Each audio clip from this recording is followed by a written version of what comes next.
وبلغنا رسوله نبي الأمين الكريم ونحن على ذلك من الشاهدين والشاكرين والحمد لله رب العالمين. بركت رضاء محبت ادریس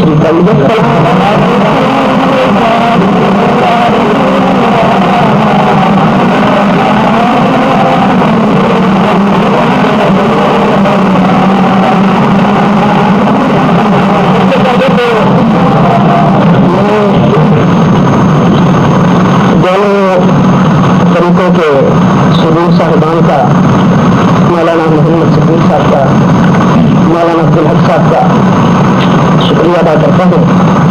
انہوں نے بڑے تحمل کے ساتھ اس سارے معاملہ کو سمجھایا. میں سمجھتا ہوں کہ آج ہمارا یہاں ہونا صرف اللہ کی رضا کے لیے ہونا چاہیے. اللہ کے پیارے رسول علیہ الصلوۃ والسلام کی رضا اور خوشنودی حاصل کرنے کے لیے ہونا چاہیے. ضد، اعناد اور تعصب کو دور رکھ کر صرف یہ دیکھنا چاہیے کہ حق بات کیا ہے. میں اپنے حاضر مناظر سے بھی یہی توقع کروں گا کہ وہ بھی حسب صادق جس طرح ان کے صدر صاحب نے اپنی فراخی کا مظاہرہ کیا ہے، اسی طرح وہ بھی نہایت سنجیدگی کے ساتھ اپنی بات کو مکمل کریں گے تاکہ اللہ کا دین غالب ہو جائے، رسول اللہ صلی اللہ علیہ وسلم کی خدمت کرنے سے بچ جائے. دیکھیے، حضور علیہ الصلوۃ والسلام جب ہجرت کر کے مدینہ طیبہ تشریف لائے تو یہاں حضور کے مخالفین کے دو گروہ پیدا ہو گئے.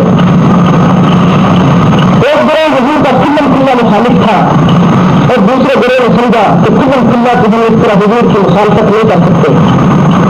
انہوں نے اندرون خانہ حضور علیہ الصلوۃ والسلام پر الزامات اور اتہامات حضور کے خلاف باتیں اور پراپیگنڈا شروع کیا. اور پھر مزے کی بات یہ تھی کہ وہ بڑی قسمیں کھا کھا کے حضور کی رسالت اور نبوت کی گواہی دیتے تھے.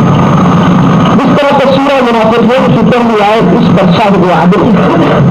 اللہ ارشاد فرماتا ہے إذا جاءك المنافقون قالوا نشهد إنك لرسول الله والله يعلم إنك لرسوله والله يشهد إن المنافقين لكاذبون.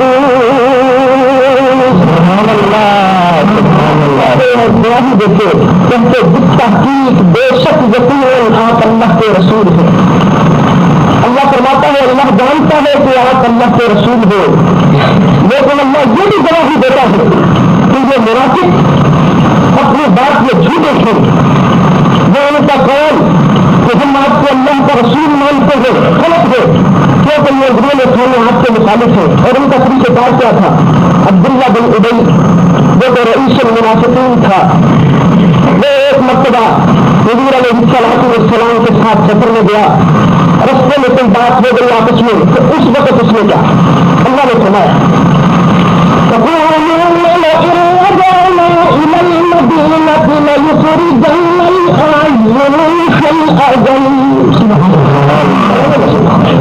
مدینے جائیں گے جو عزت والے ہیں دلیلوں کو مدینہ منورہ سے نکال دیں گے. اس نے حضور علیہ الصلوۃ والسلام کو حضور کے غلاموں کو صحابہ کو دلیل کہا. اور اب آپ غلام سے بتائیے کیا حضور دلیل ہے؟ اللہ نے فوراً آیت نازل کی اللہ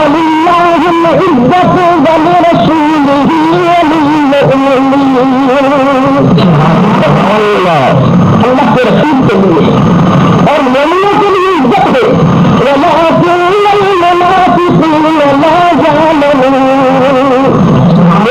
منافق اس بات کو نہیں جانتے، وہ حضور علیہ الصلوۃ والسلام کو اور مومنوں کو دلیل سمجھتے ہیں حالانکہ وہ خود بڑے دلیل ہیں.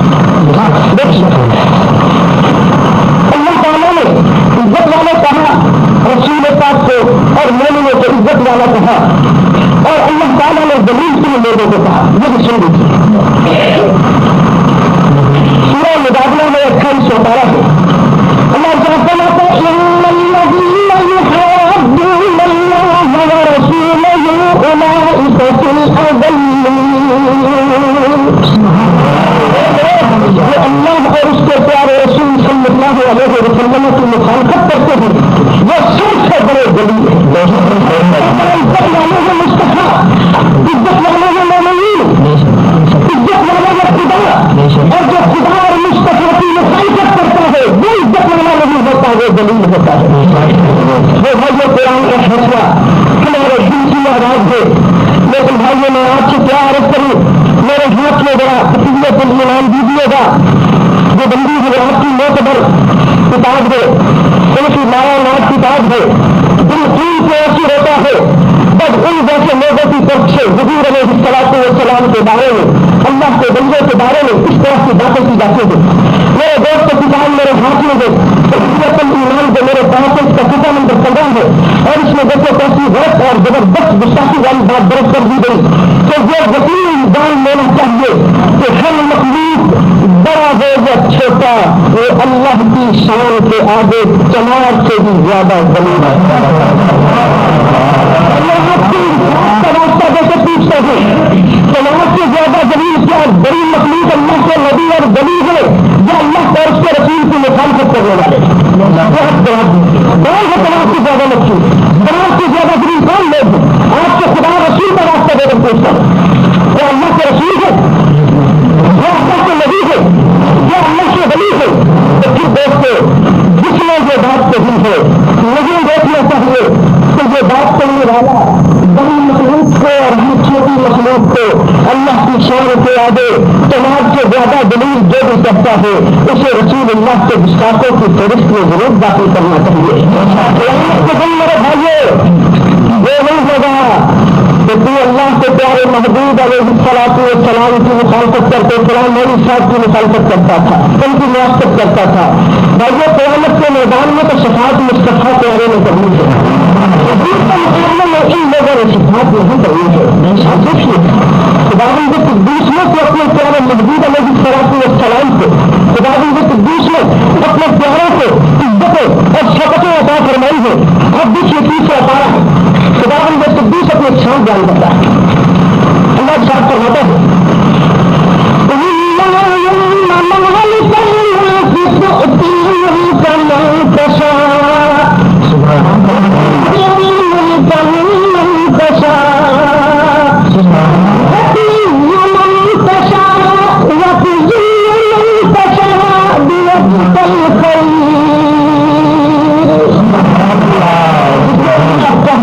عزت دیتا ہے اور جسے اللہ چاہتا ہے ذلیل کرتا ہے.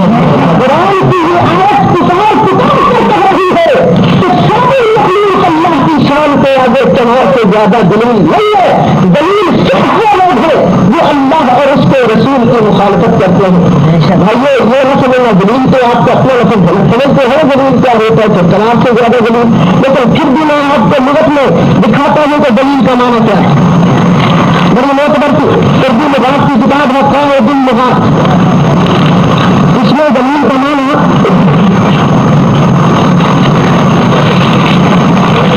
دلیل کا معنی لکھا ہے خراب، بے عزت، حقیر، رشوہ، تعدی، فتنہ، کمینہ، نیچ اور حقیر.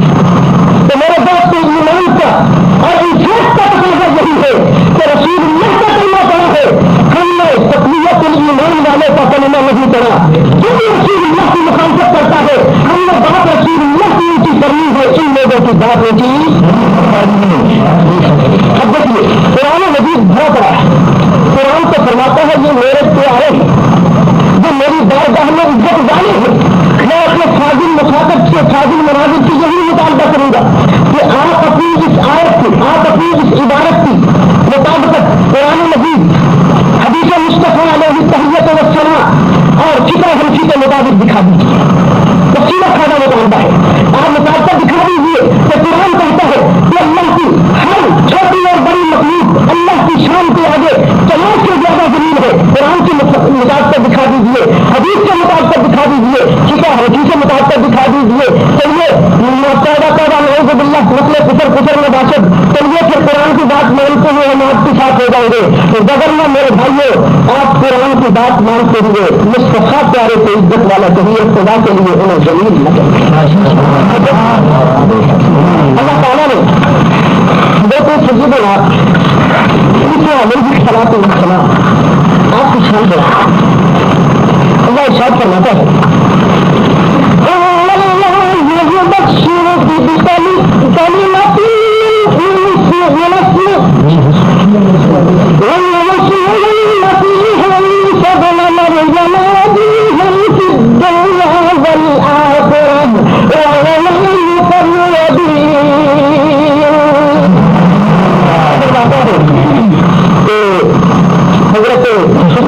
عیسیٰ علیہ السلام اللہ کی بارگاہ میں عزت والے، وضاحت والے، مرتبے والے، اللہ کی بارگاہ میں وجیح ہیں اس دنیا بل آخرہ، اس دنیا میں بھی وہی عزت والے ہیں، آخرت میں بھی عزت والے ہوں گے، والمقربین اور خدا سے برگزیدہ اور مقرب بندے میں ہیں۔ آپ دیکھیے اللہ تعالیٰ نے اپنے پیارے محبوب علیہ الصلوۃ والسلام کو کتنی عزت عطا فرمائی۔ آپ نماز پڑھتے ہیں، نماز پڑھتے پڑھتے آپ کو کسی نے بلایا، آپ جا سکتے ہیں، اور اگر آپ چلے گئے تو آپ کی نماز بڑھ گئی ہے، لیکن میرے بھائیوں بخاری شریف اٹھو، میرے دوستوں حضرت سیدنا سعید بن اللہ رضی اللہ تعالیٰ عنہ آپ نماز پڑھ رہے تھے، حضور علیہ الصلوۃ والسلام نے بلایا، آئے بات سنو۔ حضرت سعید بن اللہ نماز پڑھتے رہے، حضور کی طرف لے گئے، نماز پڑھنے کے بعد حضور نے فرمایا میں نے تجھے بلایا تھا تو آیا نہیں، عرض یا رسول اللہ میں اللہ کی نماز پڑھ رہا تھا۔ حضور علیہ الصلوۃ والسلام نے فرمایا تو نے اللہ کی بات نہیں سنی، یا ایھا الذین آمنوا استجیبوا للہ والرسول اذا دعاکم، اے ایمان والے جب بھی تمہیں اللہ اور اس کا پیارا رسول بلائے تم فوراً ان کی بارگاہ میں حاضری دو۔ رسول کے بلانے کو اللہ کہتا ہے، جب بھی تمہیں رسول پیارا بلائے فوراً ان کی بارگاہ میں حاضری دو، فوراً ان کی بات کو سنو۔ تفسیر نظری والوں نے کسی آیت کے تحت لکھا اور ترمذی کے حوالے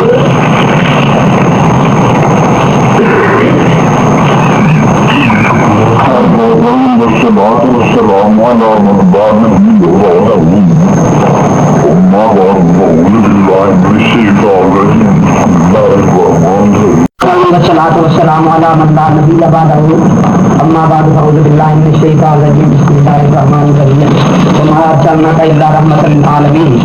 میرے دوست اور بزرگوں، آپ کے سامنے مولانا نے سب سے پہلے تو وہ آیتیں پڑھی جو منافقین سے متعلق ہیں، اور یہ ظاہر کرنے کی کوشش کی کہ منافقین وہ لوگ تھے جو نبی اکرم صلی اللہ تعالیٰ علیہ وسلم کا کلمہ پڑھتے تھے، لیکن نبی اکرم صلی اللہ تعالیٰ علیہ وسلم اور آپ کے پاک بات صحابہ کی شان میں گستاخیاں کرتے تھے۔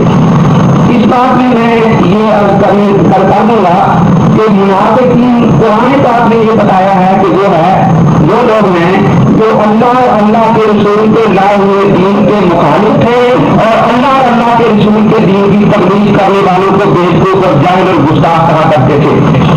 مولانا نے یہ تاثر دینے کی کوشش کی ہے کہ ہم لوگ جو ہیں بریلی وہ اللہ اور اللہ کے رسول کی عزت کرتے ہیں، لیکن سید اسماعیل شبیر رحمۃ اللہ تعالیٰ علیہ اور علماء دیوبند اہل سنت والجماعت جن کے آج صحیح بات علماء دیوبند حضرات ہیں، وہ معاذ اللہ نبی اکرم صلی اللہ تعالیٰ علیہ وسلم اور آپ کے صحابہ کی عزت اور تعظیم نہیں کرتے۔ سنیے، اس بارے میں دو بات کر دینا چاہتا ہوں۔ ہمارے علماء دیوبند اہل سنت والجماعت کا یہ مسلک ہے کہ نبی اکرم صلی اللہ تعالیٰ علیہ وسلم آپ کے ایک بیان مبارک کی توہین کرنے والا بھی کافر مرتد دائرہ اسلام سے خارج ہے۔ فرماتے ہیں کہ اس ناپاک انسان کو قتل کر کے خدا کی زمین کو اس بندے سے پاک کر دینا چاہیے، لیکن اس کے برعکس جو لوگ یہ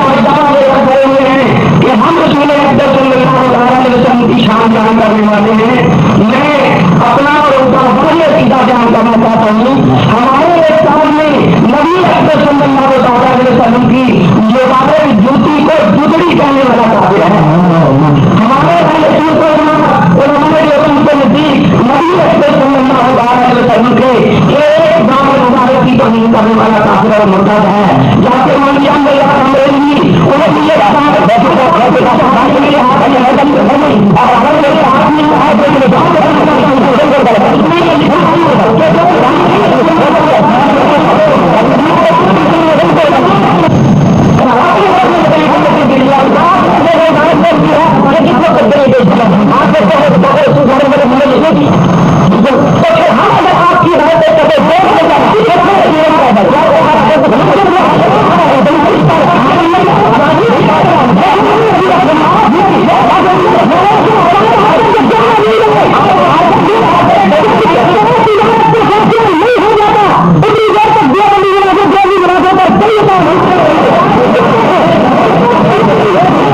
یہ ہوتا ہے کہ اس کا تحقیقی جواب دیا جائے.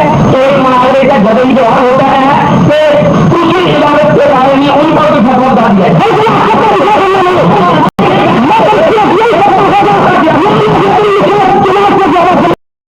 والصلاة والسلام على من لا نبي بعده أما بعد فأعوذ بالله من الشيطان الرجيم بسم الله الرحمن الرحيم وما أرسلناك إلا رحمة للعالمين. میرے دوست اور بزرگوں، آپ کے سامنے مولانا نے سب سے پہلے تو وہ آیتیں پڑھی جو منافقین سے متعلق ہیں اور یہ ظاہر کرنے کی کوشش کی کہ منافقین وہ لوگ تھے جو نبی اکرم صلی اللہ تعالیٰ علیہ وسلم کا کلمہ پڑھتے تھے لیکن نبی اکرم صلی اللہ تعالیٰ علیہ وسلم اور آپ کے پاک بعد صحابہ کی شان میں گستاخیاں کرتے تھے. اس بات میں یہ عرض کر دوں گا کہ منافقین قرآن پاک نے یہ بتایا ہے کہ وہ لوگ ہیں جو اللہ اور اللہ کے رسول کے لائے ہوئے دین کے مخالف تھے اور اللہ اور اللہ کے رسول کے دین کی تبلیغ کرنے والوں کو بیوقوف اور جاہل اور گستاخ کہا کرتے تھے. مولانا نے یہ تاثر دینے کی کوشش کی ہے کہ ہم لوگ جو ہیں بریلوی اور وہ اللہ اور اللہ کے رسول کی عزت کرتے ہیں لیکن سید اسماعیل شبیر رحمۃ اللہ تعالی علیہ اور علماء دیوبند اہل سنت والجماعت جن کے آج صحیح بات علماء دیوبند حضرات ہیں وہ معاذ اللہ نبی اکرم صلی اللہ تعالی علیہ وسلم اور آپ کے صحابہ کی عزت اور تعظیم نہیں کرتے. سنیے اس بارے میں دو بات کر دینا چاہتا ہوں. ہمارے علماء دیوبند اہل سنت والجماعت کا یہ مطلب ہے کہ نبی اکرم صلی اللہ تعالی علیہ وسلم آپ کے ایک بان مبارک کی توہین کرنے والا بھی کافر مرتد دائرہ اسلام سے خارج ہے. فرماتے ہیں کہ اس ناپاک انسان کو قتل کر کے خدا کی زمین کو اس گندے وجود سے پاک کر دینا چاہیے. لیکن اس کے برعکس جو لوگ یہ دعویٰ لے کر کھڑے ہوئے ہیں کہ ہم رسول اکرم صلی اللہ علیہ وسلم کی شان بیان کرنے والے ہیں، میں اپنا اور ان کا بڑی عقیدہ بیان کرنا چاہتا ہوں. ہمارے استاد میں نبی اکرم صلی اللہ علیہ وسلم کی لباس جوتی کو جدڑی کہنے والا کافر ہے. ہمارے کے نزدیک نبی اکرم صلی اللہ علیہ وسلم کے ایک دامن مبارک کی توہین کرنے والا کافر اور مرتد ہے. جا کے